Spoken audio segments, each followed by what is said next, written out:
This is Casey Boland, Financial Advisor, on News Radio 700 WLW. Hey, Case, yesterday, the 15th anniversary of 9/11, sometimes it really doesn't feel like it's been that long.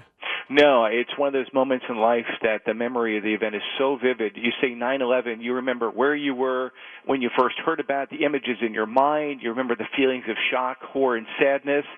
And 9/11 was on a Tuesday, and the stock exchange didn't open until the following Monday, the 17th. And a lot of people, I think, remember that things went down a whole lot that particular day and week. But but the memory of that, it dropped a substantial amount after it first opened. Yeah, and it was down. Was it down for a really, really long time? I can't really remember. Yeah, so it dropped more than 7% on the first day, and the Dow was down over 14% for the week.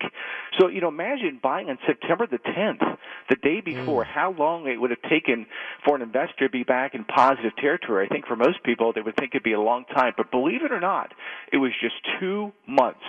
2 months by November 2011, the stock market was trading at a higher level than where it was on September the 10th. For some reason, and I've never figured it out, but when major events like this happen in America, our stock markets seem to get dinged, right? It does, but oftentimes it recovers quicker than I think we think it will. And there's been 28 events that they've looked at the U.S. and around the globe, and in a majority of them, the market was higher 6 months later after the crisis began. We saw this happen with the recent Brexit event. Yeah. The market's so similar to life. Something happens, it kicks in a strong emotional feeling, and I'm sure we've all experienced this if we reacted right away to something, when we had that emotional feeling, the outcome usually wasn't very good. And the same thing is with the stock market. Emotions kick in, and some investors react immediately in the wake of a crisis, and that reaction oftentimes is you're selling at the wrong time.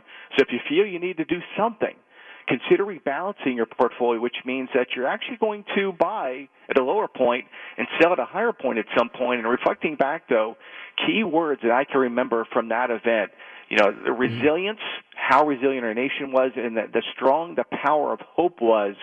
And you see that with the stock market, too. All right, Casey Boland, Hang Hold Capital Management, always on Mike McConnell in the morning. Sterling, in about 10 minutes, he's going to kick things